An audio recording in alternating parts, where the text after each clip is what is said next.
Welcome, friends. It's the PHNX Cardinals podcast presented to you by the DraftKings Sportsbook app, America's top-rated sportsbook. Be sure to like and subscribe. Leave us a 5-star wherever you get your podcast. Johnny Venerable for the second consecutive day to be joined. It is my esteemed honor and privilege to be joined by the great Howard Balzer of GoPHNX.com, Hall of Fame voter. And Howard, franchise tag deadline came and went for the Arizona Cardinals with nothing much to say with the Redbirds. What do you make of this whole situation?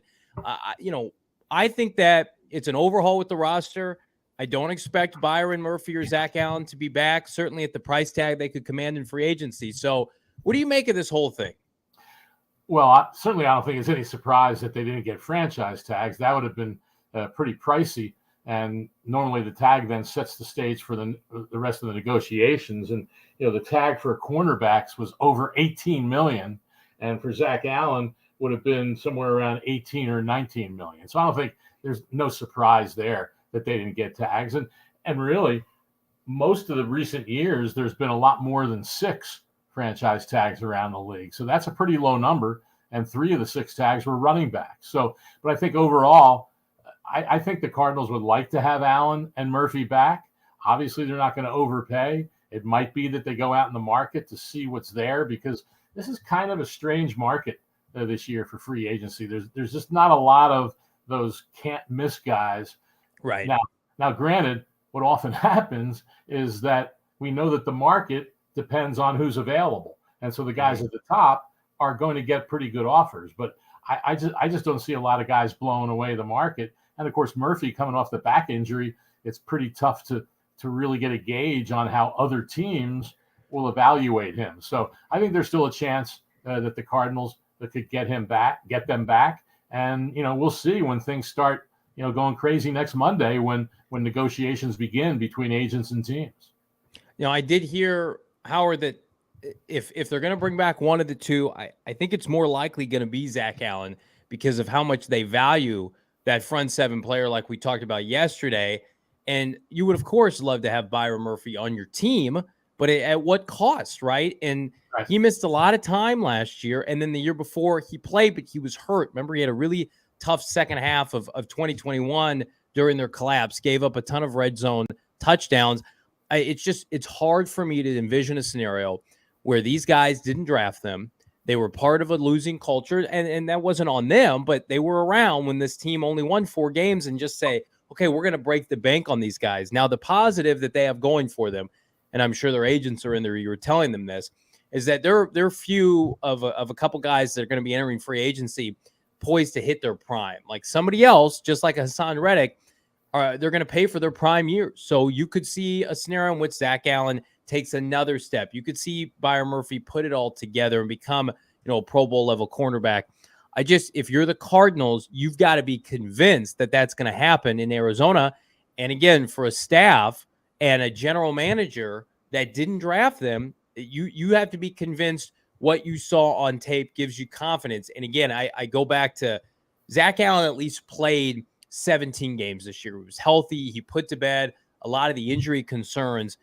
Byron, to me, I think only would come back if he signed like a short-term deal. Right. Like, could you get him to come back and say, take a 1 or 2 year deal, prove it, and then hit your payday? Because he was so young. He was a baby when he came in the NFL. He was like 20 years old with Kyler Murray. So you could try to spin it like that, but nothing's for sure because of the new regime.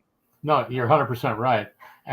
But I think, getting a 2-year deal, maybe a 3-year deal for Murphy that doesn't have to be a huge amount of money, can have incentives, I think would make sense. And I think he would probably like to stay. Of course, he's from the area. Allen, did have a little bit of an injury at the end of the year, but I don't see him breaking the bank in free agency either. So a lot of it depends on what the market is. But I think there's one thing of caution here, because we've been talking a lot about this free agency and how obviously it's a new dawn and a new day, but the Cardinals don't have a lot of players under contract.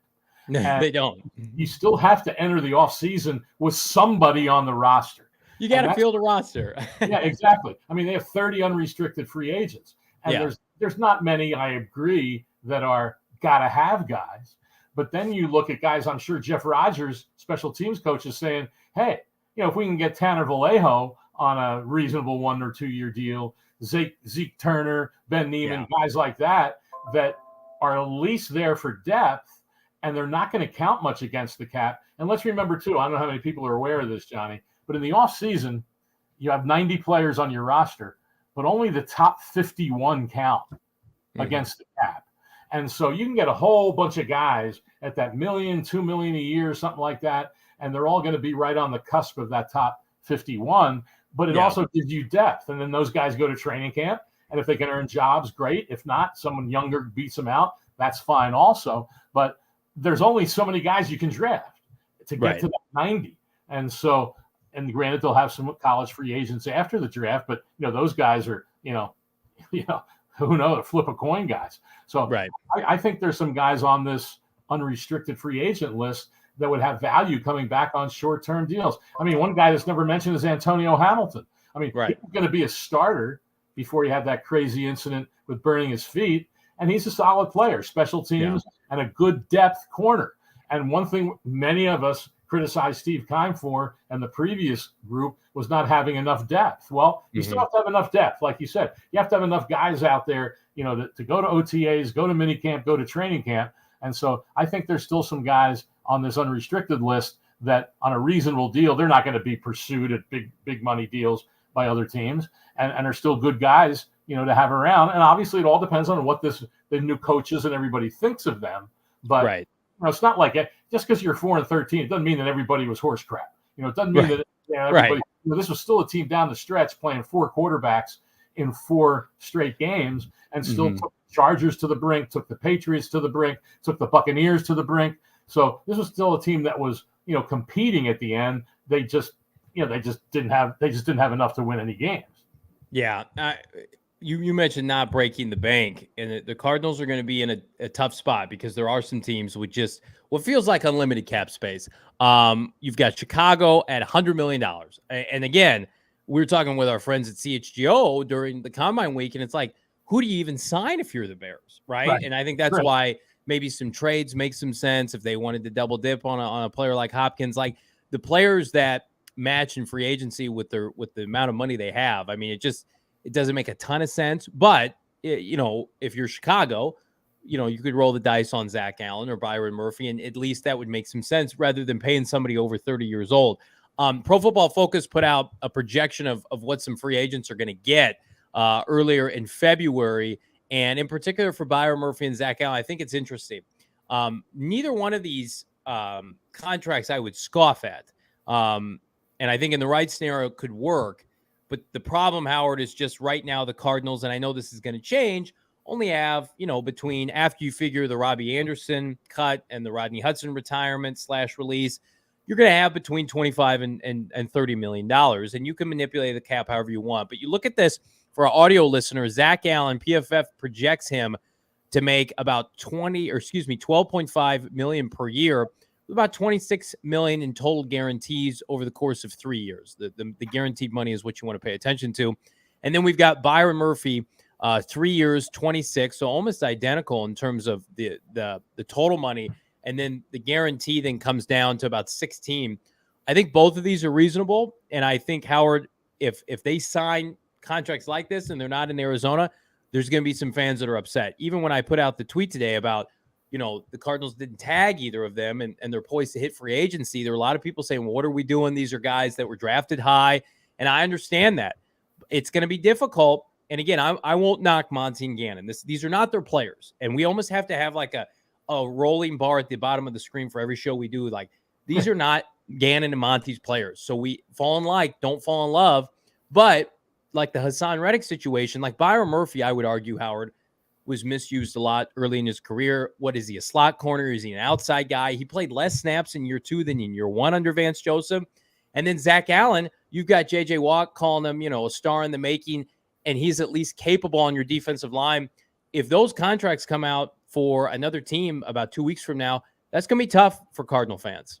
No, I agree with you. I think, though, I'd be surprised if Murphy, gets that kind of money unless teams are really do a deep enough dive to really feel that the back is not going to be an injury, because we know that corners are at a premium, and you can never, it's the old cliche, you can never have too many corners on your team. But I agree with you. And it's all how contracts are structured too. Mm-hmm. I mean, it's easy to put out their projections. Oh, this is what this guy's going to get. This is how much guaranteed. We also know how often a lot of these contracts are structured with low base salary in the first year, and then you prorate the bonus, and then the cap number goes up in the years after that. So, but I'm with you on Allen. I mean, he just continued to improve and improve. And granted, what he did last year was with a different coaching staff, but what he did, a lot of people don't realize how he had to work in the offseason, because he was playing at the end of 2021 with a bad ankle injury. It was amazing that he was even out on the field. And then he was in there with J.J. Watt last offseason virtually every day in the facility, just working and working. And he admitted, he said, I cut what it could have been an 8 or a 9 month rehab to about 4 or 5 months. And that's what enabled him to do what he did last year.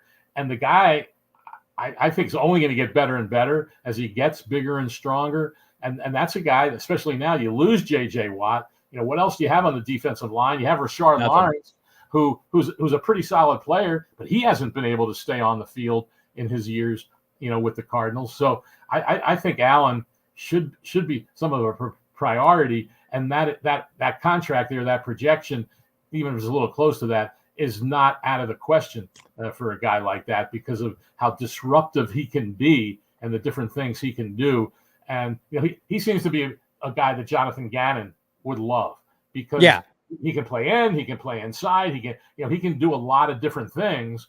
And Gannon talked about that in, not even talking about a scheme of what the defense is going to look like, but just talking about how the NFL obviously is matchups, and how your team matches up with the teams you're playing each week. And man, he made a lot of game-changing plays during the season. So I think he should be a priority. I think Murphy should too, because of the corner situation. I mean, all you really have now is Byron is Marco Wilson.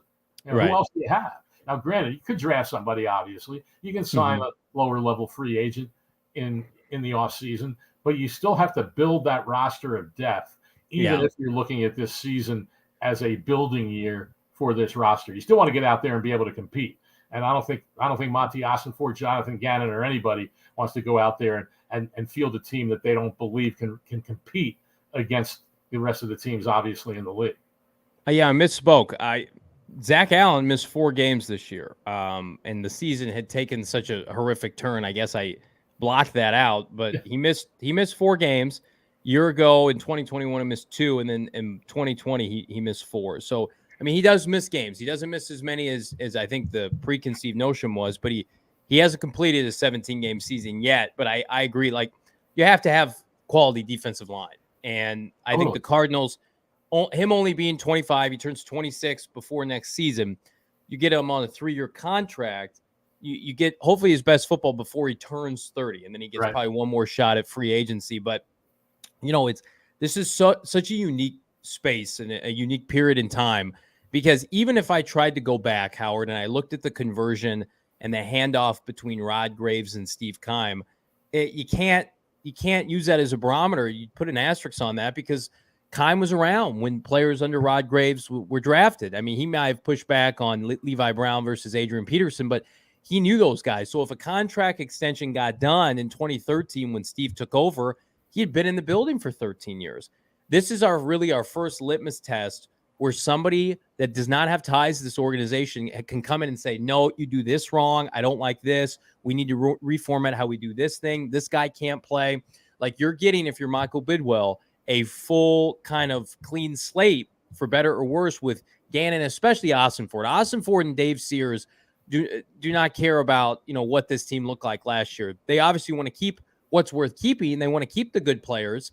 But I mean, like, I've said it before, and I feel like it reigns true. Unless your name is Budda Baker and Kyler Murray, you're like, all options are on the table, at least for this year. So, it'll be interesting to see what free agents they target. I've heard Gannon's got his eye on a couple mid-level free agents from Philadelphia. That makes sense. Culture guys, bring them in here. 1 to 2 year contracts. But, like we talked about yesterday, Howard, I just don't envision this team spending a bunch of money on high price free agents. I don't think they're in a position where they can do that. That they want to build through the draft, and they want this team to have an opportunity to succeed and contend for a long time. Signing Javon Hargraves to a 4-year contract for a team that, let's be honest, has the second worst Super Bowl odds of any team, that's not good business. No, I don't think there's any. Not at 30 years old, and no. But who knows what he'll get in the market? And does he like Gannon enough to say, okay, I'll come, on a 2-year deal with maybe 3, depending on what the numbers are. But as we talked about yesterday, it makes sense to try to go younger because that's what you want to build. And so that's what's going to be fascinating about watching this group in action. You referenced Hassan Reddick, a couple of times. And even after that breakthrough year with the Cardinals, the league wasn't convinced that it was the real thing, because when he only signed a 1-year deal with Carolina for not a whole lot of money. Then he did it again and got a heck of a contract from the Eagles last year. So that certainly drives what happens in the market. One thing too, and I know this, I mentioned earlier about special teams, and nobody hardly ever talks about special teams in the offseason, but the Cardinals don't even have any of their specialists under contract. Matt Prater. Now, I'm not so concerned with Aaron Brewer. I mean, he's a good long snapper, but you can find good long snappers. Andy Lee's, over 40 years old, but still a pretty good punter. But Matt Prater, I mean, I think he's still one of the best kickers in the league. And who knows how last season looks if he doesn't get that early season injury. And the Cardinals went through that horrible stretch with just bringing in different guys and hoping that they could even make a field goal. So, and Rodgers would love to have Prater back. And we'll see. But I'm not saying throw the bank at him, but a reasonable contract for a kicker. Would you rather have him or some guy off the street that you just never know a lot of times, obviously, how they're going to work out? Do you think any contract with any internal free agent gets done before, the floodgates open with the Cardinals? I think it's possible. I noted today, I know you had the point about Murphy and Allen heading to free agency. I mean, last year, Zach Ertz, I know it was a different time, different regime. I get that.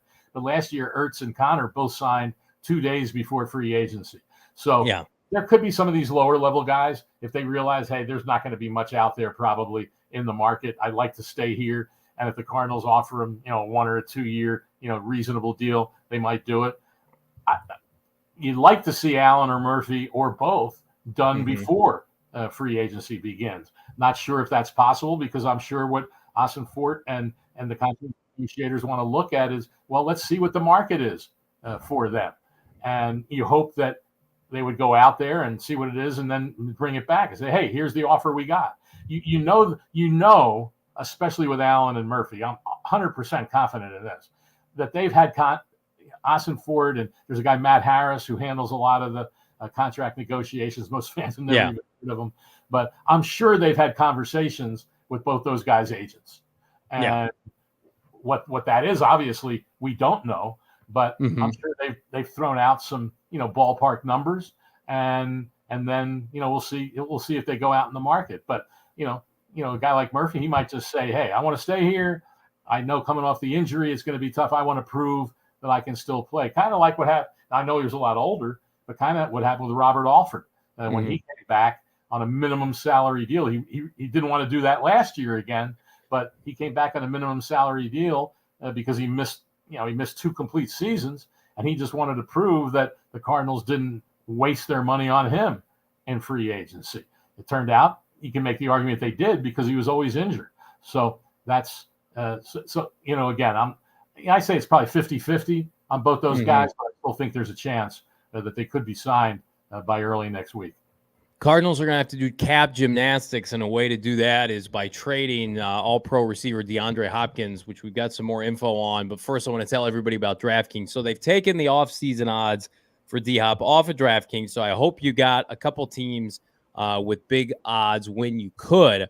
But DraftKings is your headquarters, your place to go for all things NBA, NCAA March Madness tournament coming up. We've got spring training baseball live right now. There's been never a better time to download the DraftKings Sportsbook app. Use that promo code PHNX. Get this, new customers can bet $5, get $200 in bonus bets instantly, only at DraftKings. Again, new customers put a 5-spot down, money line, spread, over, under. You get $200 in bonus bets instantly. That's only at the DraftKings Sportsbook app. Promo code PHNX, minimum age and eligibility restrictions apply. See show notes for details. Again, once upon a time, they had the Hopkins odds on there, with the front runner being Kansas City, which a team I'm still hearing is very much in the fold. But before we talk Hopkins, I want to talk about our favorite cannabis kitchen, that being OG's. OG Brands here in the Valley. It's official. OG's new strawberries and cream Happy Balance gummies are live right now on the shelves in downtown Phoenix. As always, you can find them at your local dispensary by checking out ogbrands.com. You got to be 21 plus to enjoy. We love the creamsicle. Our guy Frank Sanders loves the OG products. We love OGs. Again, we don't talk about partners that we do not personally use ourselves. We've got significant investment with OGs with the relationship, because we believe it is the future of cannabis kitchens, and it's here. We're very thankful in the Valley. Had tremendous experience with them and hope to do business with them long into 2023 and beyond. Again, check them out at ogbrands.com. You got to be 21 plus to enjoy. I'm enjoying talking to my guy Howard, and we're going to talk DeAndre Hopkins. And Howard, I reached out to a guy who's pretty tapped in on the Hopkins situation. And I said, what can you give me? Is it still feel like Kansas City is a front runner? We heard New York Giants. I got a text message when I was at the combine saying, the Patriots are interested. I don't know if it's going to happen with Bill O'Brien, but they're interested. Dallas Cowboys have done their due diligence and have made inquiries, I'm told, on DeAndre Hopkins with the Arizona Cardinals. And that's an interesting fit, because they're tagging running backs. They want to bring Zeke back. They have no money to begin with. But you look at what they did last year, and they foolishly traded away Amari Cooper for a 5th-round pick to dump some salary. And it hurt them, right? They missed Amari Cooper. They've come out and said that. So now, if you're Arizona, and this market is heating up. I mean, there are 4 to 6 teams that are interested in DeAndre Hopkins. The Cardinals, I think, Howard, are doing the right thing, selling high. You combine that with a bad free agent class. I didn't think the wide receivers, blew the roof off of anything at the combine. Cardinals are going to have a bunch of takers, and I'm hearing before the show the Dallas Cowboys are interested in DeAndre Hopkins. Do you think there'd be any trepidation for Michael Bidwell not only to trade Hopkins in the NFC, but to trade them to Dallas? Or do you think this is Monti Ossenfort's call? I would think it would be mostly Ossenfort's call. But I would also think that, I mean, the NFC is half the league. I mean, you can't cut off half the league from trading a guy if that's your best deal, and that's what you're looking for in terms of the draft choice, as high and around as you can get it. I still think it's unlikely that it would be a 1st-round pick, but maybe, and I'm saying maybe in capital letters, maybe a team picking at the end of the 1st round would be willing to do that. But you want to make, like I said, you want to make the best deal. And so what if you trade him to the Cowboys? I mean, anybody has a chance to come back and haunt you, but I don't think you can do business that way. You got to make, the best deal. And so I'm just real curious. To me, the thing is curious. I know we talked about this a little bit yesterday, is how his contract situation impacts it, and what other teams know, that they're taking on with the base salaries that are in his deal. I'm sure he wants some of it guaranteed. Are you going to give him a contract extension? Are you really confident that he can stay healthy? I mean, I know you pointed it out. I pointed it out. I mean, over the last 2 seasons, this was a guy, when he came to Arizona, I believe had missed 2 games in his entire career. Right. And then the last 2 seasons, 35 games, counting the playoff game in 2021, he barely played in half of them. 19 games he played. Yeah. I know 6 of them were suspension. It wasn't an injury, but still, that's still 13 games he missed because of injury. And I know some will say, well, he only missed the games at the end of last year because he just wanted to protect himself, and those games were meaningless. But still, he was unavailable at the end of 2021, and that was a big factor in what happened to the Cardinals down the stretch. So how much will teams look at that? Or will they just say, hey, we're going to roll the dice. We're going to get him for a couple, 3 years, hope to get, 1 or 2, 2 more years healthy out of him, and know what a game changer he can be at that position. But all those things with contracts and all that do impact what the draft choice compensation is. I mentioned it yesterday. The Cardinals didn't give up a number 1. And I'll give you a classic one. I'm going to go way back in time, Johnny, let's see how many years ago this was now. 24 years ago. All right. 1999. Do you remember what the St. Louis Rams traded to the Indianapolis Colts for Marshall Faulk? I don't. A 2nd and a 5th round pick. Wow. For Marshall frickin' Faulk. And unbelievable. And the reason is because he had 2 years left in his contract. Yep. And he wanted a new deal.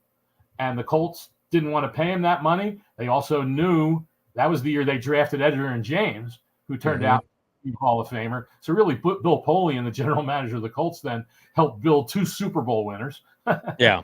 But bottom line is that was why they only got a 2nd and a 5th round pick, was because of the contract situation. And we see this a lot of times in the league. And so I think that's going to impact the draft choices the Cardinals get if they trade him, which makes it even more imperative that whoever it is that they would trade him to, heck, I'd even say trade him in the division.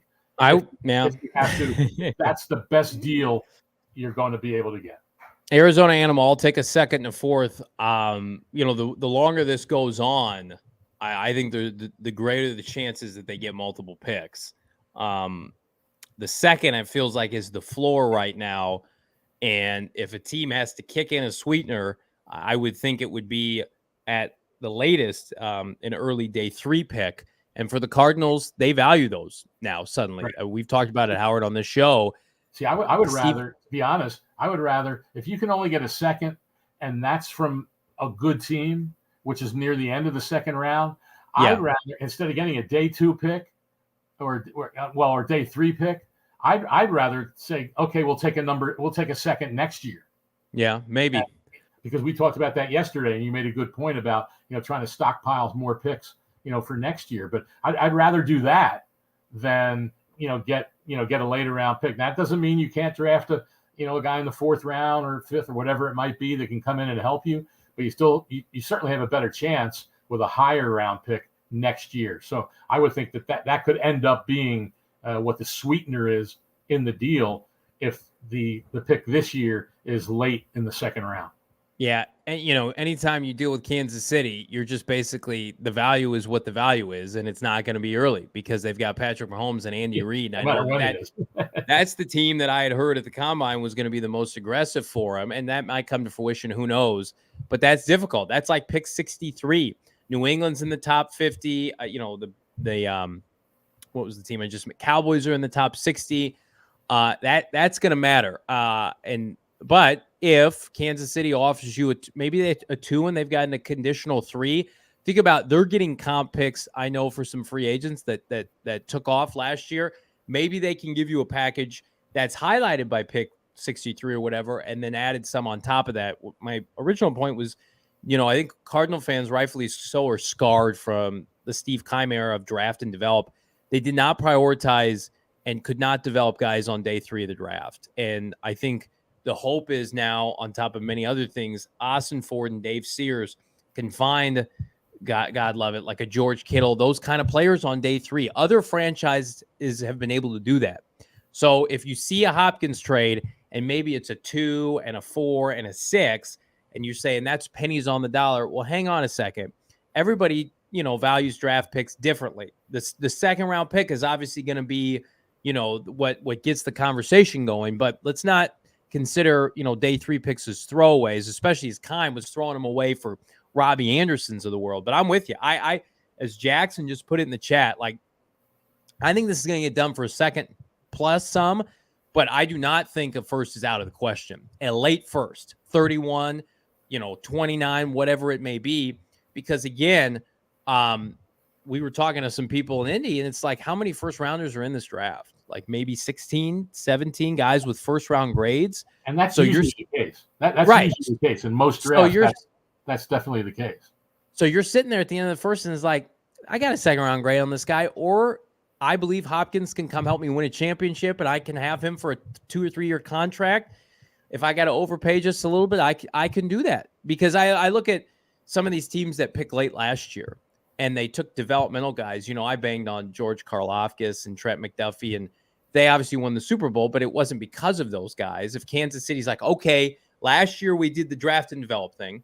We got rid of Tyreek Hill. Now it's like, okay, we're going to splurge a little bit. So I could see that happening. But at the end of the day, I do feel like a second plus some is what's going to end up happening.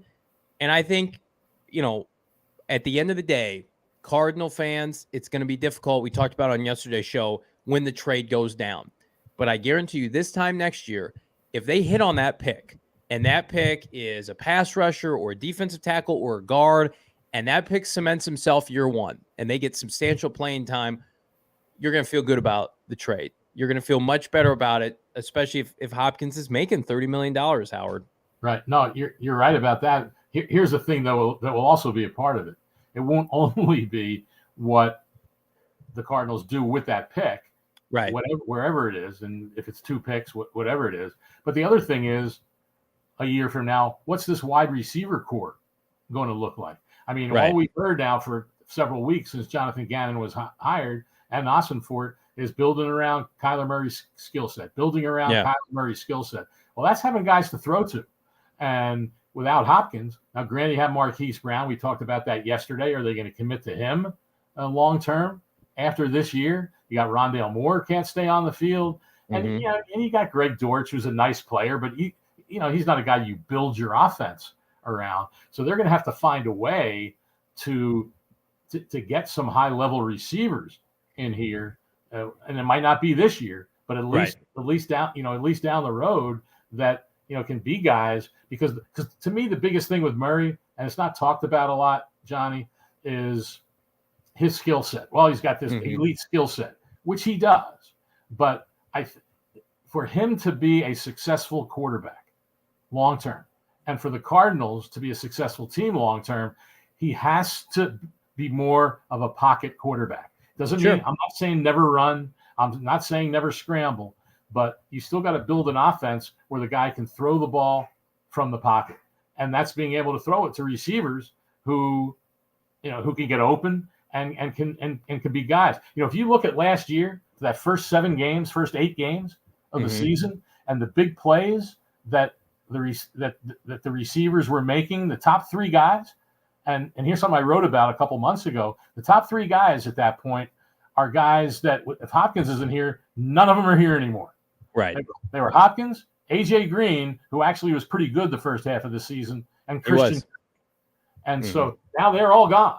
Well, who's going to be your next top 3? I think now that's a huge, huge question.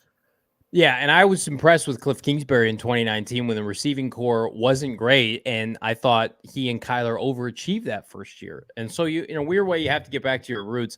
I'll tell a quick story, and I'll let Bo tell the rest of it when he gets back tomorrow. But we were at the last day of the combine. We were helping our friends at CHGO pack up their car. It was pouring down rain, and we had tried to connect with Coach Gannon all week, and it just didn't sync up. And Bo and I and producer Shane are walking back into the convention center, and here comes this guy in a black vest on his cell phone, and it's Gannon. And so we tailed him, and we got about 15 minutes off air with him. And the one question I'll share is I asked him, I said, are you going to put Kyler Murray under center? And he said 100%. And that's going to be a lot of their offense. So for people, traditionalists that want to see this team get back to some semblance of modern NFL mixed in with running the football, you're going to get your wish. They're going to run the football, and Kyler's going to be booting out. I would think it's going to be very similar, and we've been pleading for this, what Russell Wilson and Pete Carroll did for so long in Seattle. That's the offense in a lot of ways this team should be running. It was always, I'm the son of a football coach, Howard. It always pained my father.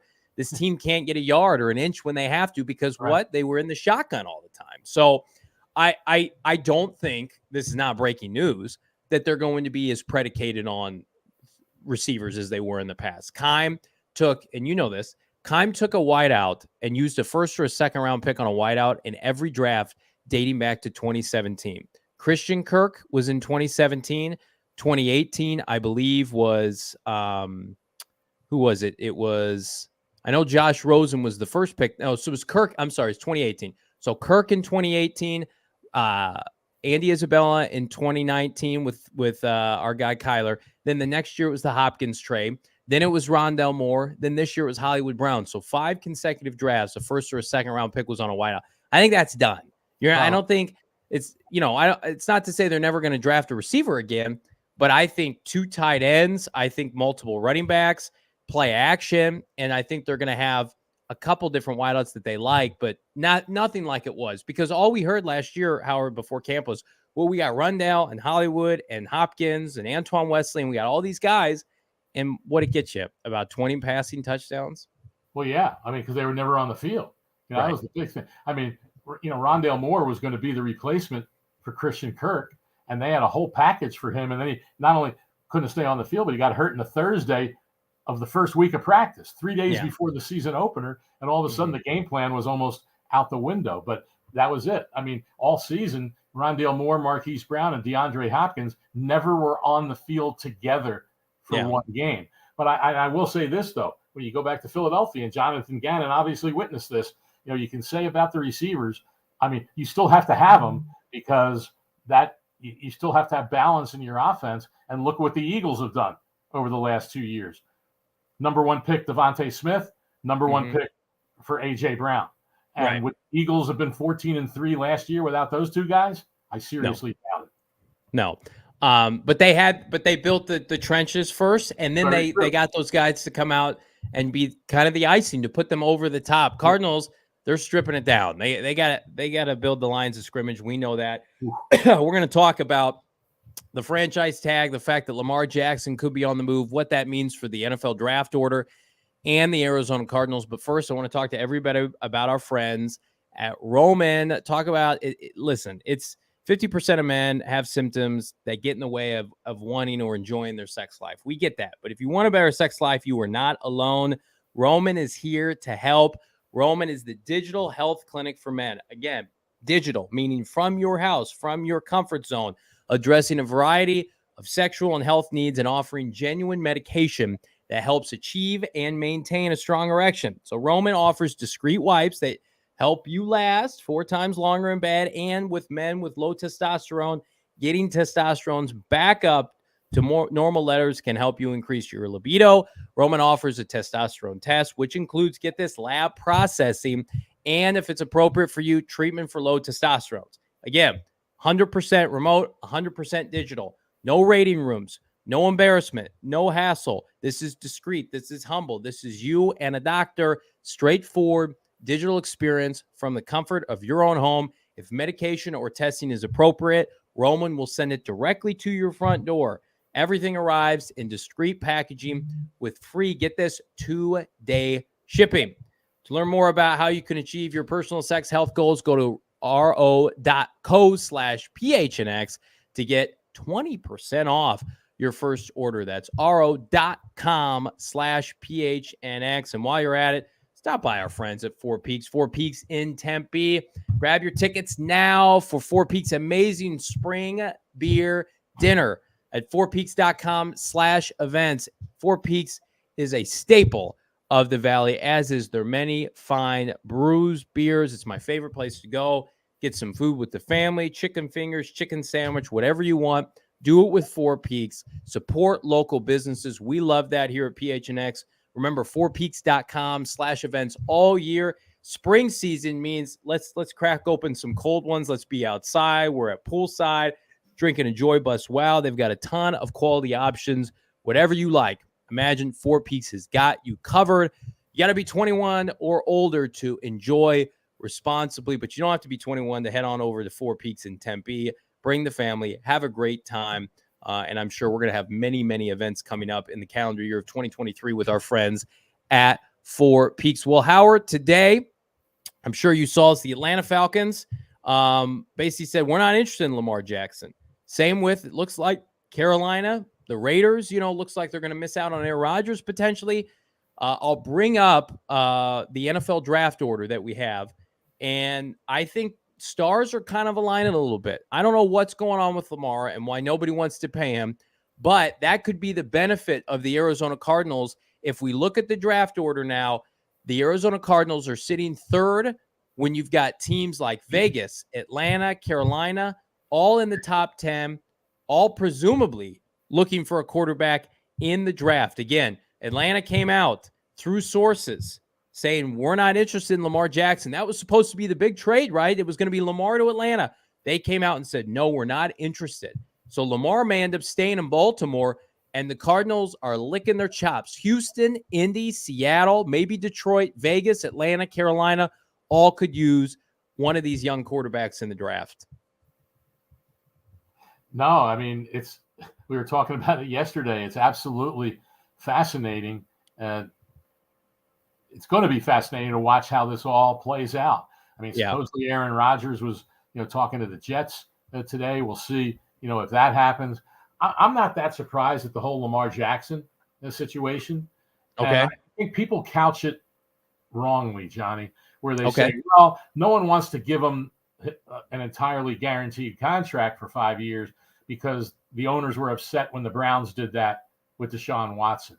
Well, maybe that's a little part of it, but the main reason is you don't want to give a guy, and that's why the Ravens don't want to do it, 5 years guaranteed for a guy who hasn't been available at the end of the last 2 seasons because of injury. And that's the elephant in the room with these running quarterbacks, just as it is with Kyler Murray. And so, I mean, I pointed out numerous times how he's had 7 injuries in his 4 seasons in the league, and 5 of them are to his legs. But be that as it may, there's no question that the likely rush on quarterbacks that there will be, and we see it often, and teams regret it years later, but they get all, wrapped up in it. We've got to get a quarterback, Right. They end up being overvalued, pushed higher than they should in the draft, and then it's regretted a few years later. But the bottom line is, you're right. It benefits the Cardinals in terms of, quarterbacks that will likely go high, leaving, other players for the Cardinals, even if they move down, if there's enough quarterbacks taken beyond Stroud and Bryce Young, if Anthony Richardson vaults his way into the top group, if Will Levis does, well, yeah, you're right. That benefits the Cardinals because it leaves the best of the rest to them, whoever it might be. And if they trade down, then they're still going to get one of those, top players. I still think it's going to be a really interesting decision because most people say, well, let's just say it's Will Anderson. And let's just say you're faced with the decision, do we trade down for the extra picks we're going to get, or do we just take what most people believe is a generational talent? And some say, well, that one guy's not going to make that much difference for your team. Well, I mean, look at the difference. And he wasn't even considered in the class of Will Anderson. Look at the difference that a Micah Parsons has made for the Cowboys. He had many more question marks than Will Anderson. Yeah. Look at what Nick Bosa has meant to the San Francisco 49ers and that defense. Now, I know obviously those teams have a lot of other really good players, but that's the decision there. Do we get the extra picks that we are confident will help our team build the depth and build into a good football team, or do you pass up on a generational talent that should be with you for a decade? And that's the decision that the Cardinals will be making. And it's, I know everyone's got their opinions, and there's no right or wrong on it, but they're going to be the ones that have to make that choice, and especially if there's that crazy trade that's offered. Hey, we give you our 1, whatever it is, whether it's at 6 or 4 or 7, whatever it might be, and we'll give you, a 2 this year and a 1 next year. And that's awfully hard to turn down. I think you're right. I feel like it's split down the center. I think rightfully so. Fans want Will Anderson. I want Will Anderson. I want Will Anderson to be the poster child for this next era of Cardinal football. But I also understand the people that are like, get more swings at the plate. This roster needs an influx of talent. And somebody in the chat put it beautifully. Michael, flood some picks to second round so we can rebuild the O-line. And I think that's exactly right, because it enables you to then have a bunch of lottery tickets and see who you're going to hit on. And the sweet spot historically for most teams, you mentioned Bill Belichick yesterday, is to trade down and get more picks on day 2. That's where you build out the meat of your roster. What I will say is this, though, is that you're playing a little bit of a dangerous game if you trade down because you don't know who's going to be available. You don't know who's going to be available right now at pick 34. We have a pretty good idea, barring something unforeseen. I feel like the number 1 pick is going to be traded. And if it's Houston, I feel like the number 2 pick is going to be traded. Cardinals are going to have their shot at Will Anderson. And they're going to have to eat it. If they don't take him and he goes to Seattle or goes somewhere else and he kicks ass, that's going to be very difficult for this team. But the way you mitigate that and you diffuse that is you hit on your other picks. If you take Tyree Wilson, if you trade down, he's a good player, then nobody cares about it. But if you pass on Will Anderson to trade down, you take Tyree Wilson or you take a corner, you take one of these tackles and they don't work out, no one's going to care that you got an extra one next year because you missed on a generational prospect. So it may seem like an easy decision. It's not. I mean, it's not these teams that need a quarterback. Which one of these 4 guys do you love, right? Levis or Richardson or Stroud or Young. But for a team that this first pick means so much for Monti Ossenfort, because you remember it's almost poetic now. You think back, Howard, like Keim's first pick was Jonathan Cooper, and he was a bust. And that really led itself to, Keim was a bust in the draft. He was not good in the draft. He made his money in trades and free agency. He got his team to the postseason, wheeling and dealing and mixing it up. And he was great at trading for players, in his heyday, Chandler Jones and Hopkins, etc. Where Monti Ossenfort has made it clear, like they want to be a draft and develop team. Well, to do that, you got to hit on your picks. And so I do think that there is an uncertainty, even if you go down from 3 to 9, 10, 11, like you're not guaranteed anybody's going to be there that you love. I mean, you may like a couple guys, but if you're fixated on like Christian Gonzalez or the kid the tackle out of Northwestern, Skoronski, they could go before you. We don't know that. So that I do think that, they're going to get picks for Hopkins. You're going to have those banked. You're going to have those ready to go. And you could always trade down from pick 34. But right. I wonder if the closer we get to this, and assuming the Bears trade out, because they've made it clear, like they want to trade out. Poles is, every time he talks, Ryan Poles is like, we got offers coming at us left and right. It's a frenzy. I wonder if the closer we get to this and the Cardinals haven't traded down, that they just say, we're just going to take a great player at 3. I wonder if that's the case. Yeah, no, it could very well be. I will say this, Poles is saying he wants to create a frenzy and make everyone think there's a frenzy for his pick so he can get even better offers. But in terms of trading down, that's the danger of trading down too far. I mean, if you trade down, I'm just going to throw out a number, 4 spots, and I know it doesn't mean that the team at 7 is looking to trade. But if you trade down 4 spots, then you have to be really confident that you've got 4 guys on your board that you like any of them. And even if one is maybe not quite at the same grade as the other 3, you're still happy with those 4. But that's why you can't trade down too far. I mean, if you go down to 9 or 11 or something like that from 3, that's probably too far. Unless, and here's the mitigating factor, because the further you trade down, the further up that another team's coming, the more they're going to have to give up. And so then that might net you, an extra 3rd round pick or, whatever it might be. So, you should be confident enough in yourself, Johnny. And when I say in yourself, as an evaluator, as a drafting team, that, hey, there's 11 great players in this draft. And maybe, let me say, aside from quarterbacks, because let's say there's 4 in the top 10. Well, and maybe a tight end. It might be. Yeah. But, you have to be confident that there's 7 to 10 excellent players in this draft. Just like you noted earlier, there's probably only 15, 16 players on most teams' board that have first round grades. Well, you got to get out of 10, and if you mess up at 10, then there's something wrong. And even if that guy's not as good as what you would have gotten at number 3, but if that nets you an extra pick or 2, then you look at it and you evaluate it and see where it goes. One of the problems is, and if all this is happening the night of the draft, you're trying to figure this all out with the chaos going on all around. You don't have a lot of time to really really evaluate, because you might have 2 or 3 deals being thrown at you, and there's only 15 minutes, maybe a little bit less. Actually, it's less than 15 minutes now, isn't it? I think it's 10. It's like 10 minutes. Yeah. It's 10. So that's not a lot of time to get these deals done. So you got to do it within that chaos and cauldron of anxiety. And that's why I feel like it's more likely to happen. It feels like before the draft. If you remember, I tried to do some homework before the show today. The Niners traded for the 3rd pick to the end of March. It was like March 26th. So they knew there was a quarterback. They knew that there was a quarterback there that they were going to want.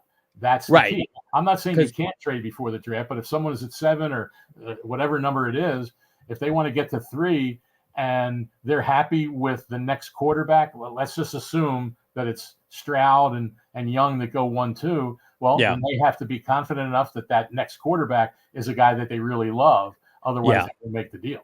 Well, and we got pro days coming up, and that's usually where teams get intimate with these guys and say, hey, we really feel like you could fit our culture. Let's take you out.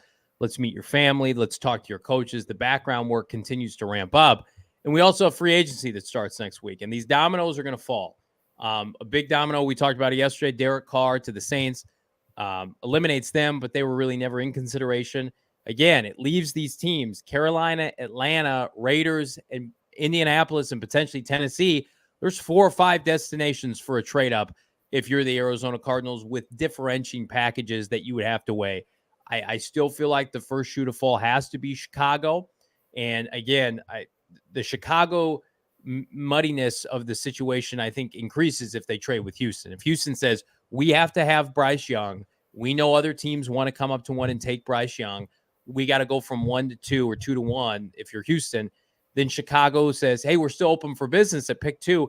That makes it more difficult. But if a team, Howard, like Carolina or Atlanta says, we've got to have Bryce Young, we're coming up to 1, then the Cardinals put themselves in a position where, well, Indy's right behind you. You could flip picks with them.